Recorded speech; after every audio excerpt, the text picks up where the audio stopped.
Hello বন্ধুরা, আবার চলে আসলাম তোমাদের কাছে দুটো নতুন রেসিপি নিয়ে।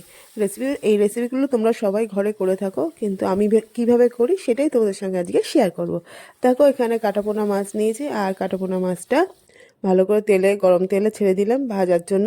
আর এখানে সলিড পিস মাংস নিয়ে নিয়েছি। মাংসের একটা আইটেম করব, আর ওইদিকে একটা মাছের আইটেম করব। মাছের আইটেমটা করব হচ্ছে দই কাতলা করব। আর এখানে এই চিকেনটা দিয়ে একটা ওই মালাই চিকেন কারিটা বলা হয়, ওটা আমি কিভাবে ঘরোয়াভাবে করি ওটাই করব আর কি। আর দেখো, মাছটা ভেজে তুলে রেখেছি, আর তেলের মধ্যে তেজপাতা আর গোটা গরম মশলা ফোড়ন দিয়েছি, আর দিলাম হচ্ছে পেঁয়াজটা একটু হালকা করে ভেজে নিয়ে আদা রসুন কাঁচা লঙ্কার পেস্ট দিয়ে এবার একটু মশলাটা ভালো করে কষিয়ে নিলাম। আর মশলাটা যদি একটু লেগে যাচ্ছিলো, ওই জন্য অল্প করে সামান্য একটু ওই মশলা বাটার মিক্সার গ্রাইন্ডারের বাটিতে একটু ধুয়ে জল দিয়ে অল্প একটু জল দিয়ে দিলাম।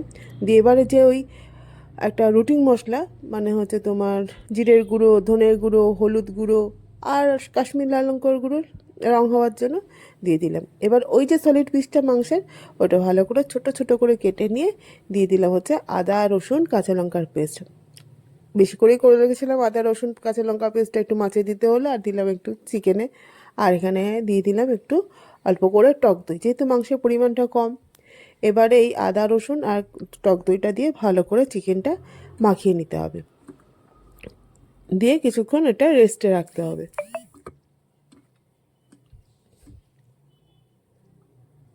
দেখছি আমি ভালো করে মাখিয়ে নিলাম এই চিকেনটা। আর এইদিকে চিকেনটা মাখাতে মাখাতে ওইদিকে আমার মাছের যে মশলাটা, সেটা আমার বেশ ভালো করে দেখো আমার হয়ে গেছে, আর বেশ তেল ছেড়ে দিয়েছে। এবারে একটা মিক্সার গ্রাইন্ডারে আমি একটু টক দই, তারপর দুটো, তারপর কী বলে ওটা, কাজু আর একটু সাদা তিল দিয়ে একটু পেস্ট করে নিয়েছিলাম। দিয়ে এবার এটা ভালো করে একটু মশলার মধ্যে দিয়ে এবার এটা একটু নাড়িয়ে নেবো, নেড়ে ছেড়ে নেবো। কিন্তু বেশি করা যাবে না, হিট দেওয়া যাবে না, কারণ দইটা ফেটেও যেতে পারে, এই ভয়ও লাগছে। যাই হোক, দিয়ে এবার ওই তোমার যে মিক্সার গ্রাইন্ডারে টক দইটা একটু ফেটিয়ে নিয়েছিলাম, সেই ধোয়া জল একটু দিয়ে দিলাম। দিয়ে এবার এটা একটু ফুটতে দিতে হবে। হ্যাঁ, তার মধ্যে কিন্তু সামান্য নুন, স্বাদ মতো নুন আর একটু মিষ্টিও দিয়েছি। দিয়ে দেখো, যখন ফুটে উঠেছিলো তখন মাছগুলো ছেড়ে দিয়ে তারপর নামানোর আগে একটু ধনেপাতা একটু কাসুরি মেথি দিয়েছি। ব্যাস, এটা আমার কমপ্লিট মাছের রেসিপিটা, মানে দই কাতলা রেসিপিটা রেডি। আর এখানে দেখো, যে টক দই দিয়ে চিকেনটা মাখিয়ে রেখেছিলাম, সেটার মধ্যে একটু ভাজা মশলার মধ্যে জিরে ধনে গুঁড়ো ভাজা মশলা, আর হচ্ছে তোমার শাহি গরম মশলার গুঁড়ো, আর ধনেপাতা, আর দিয়ে দিলাম স্বাদ মতো নুন। দিয়ে এবার একটু ভালো করে মাখিয়ে নিতে হবে। দিয়ে এবার কড়াই দেখো একটু দিয়ে দিয়েছি বাটারটা বেশ গরম হয়ে গেছে, দেখতে পাচ্ছ গরম হয়ে লালও হয়ে গেছিলো। তা যাই হোক, এবারে এই চিকেনটা কড়ার মধ্যে ছেড়ে দিলাম একে একে।